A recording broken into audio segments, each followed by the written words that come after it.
Good morning, good evening, good afternoon, wherever you're watching. This is Radio Jonesy, and in today's conversation, we're going to talk about what do you do when you do retire.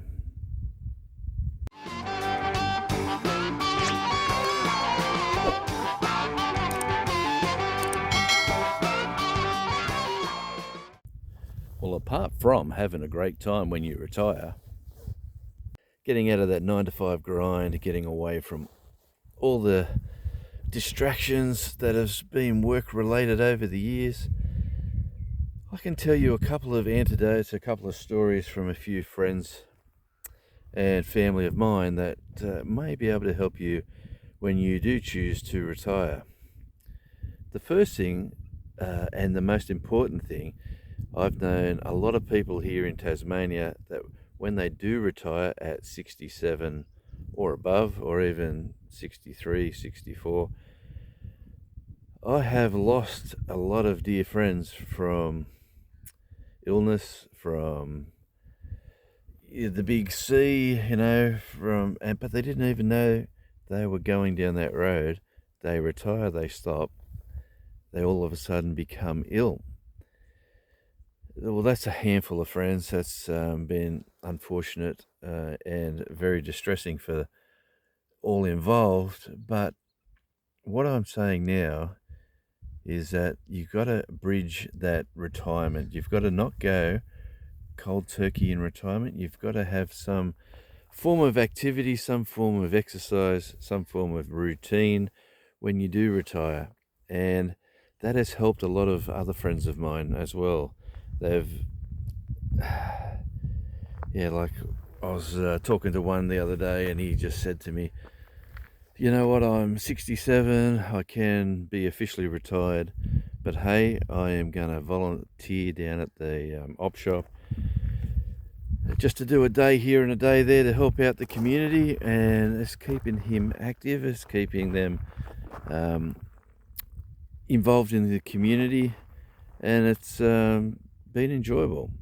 Another friend of mine, he's bridged that gap of retirement by actually going back to work.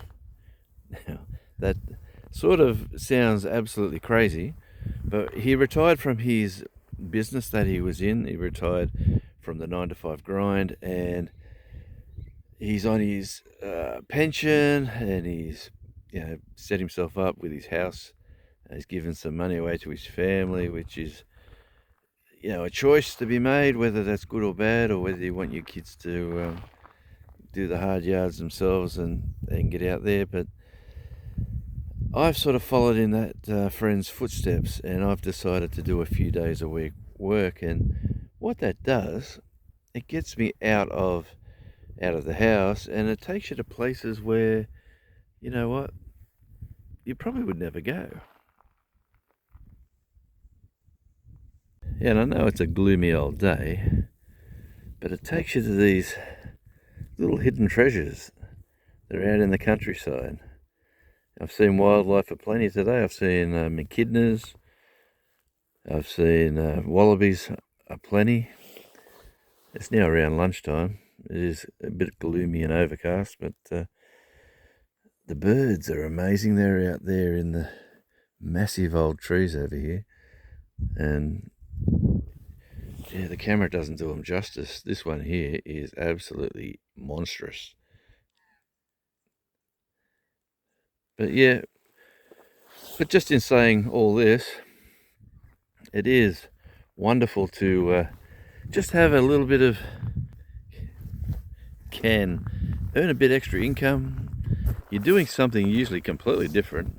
I am doing something different, and I'm enjoying it from when I had my company. So the moral to this story and the lesson to be learned is have a bridge to go to, like bridge your retirement with activities. How many, ask in your circle of friends, ask your parents.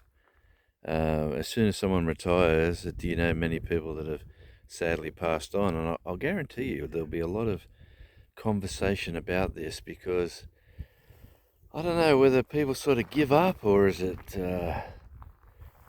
it can't be because they're out and about partying and having a great old time, because you just don't do that now. You just, you're relaxed, you're setting yourself up in your homes, your home, your homestead. You could be planning activities as your retirement. You could be financially enough secure where you can say, okay, every 12 months I'm going on a cruise, which sounds extravagant, but I'll tell you what, for a cruise, say a 7-day cruise for, say, $2,000, it's only like about $300 a day. You've got accommodation, all meals.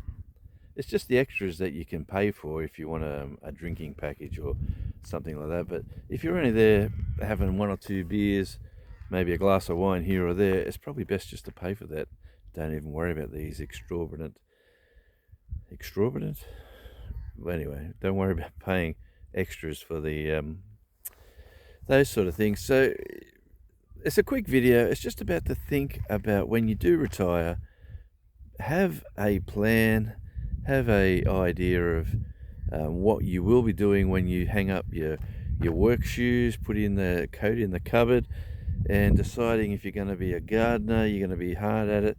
But the goal, over the experience that I could tell you from family and friends of mine, and it's to have an activity. Get that bridge. Don't go cold turkey, retire, then look for an activity. Have that activity in your back pocket before you retire. That way you're just stepping straight off one into another, and you're always going to be that little bit busy.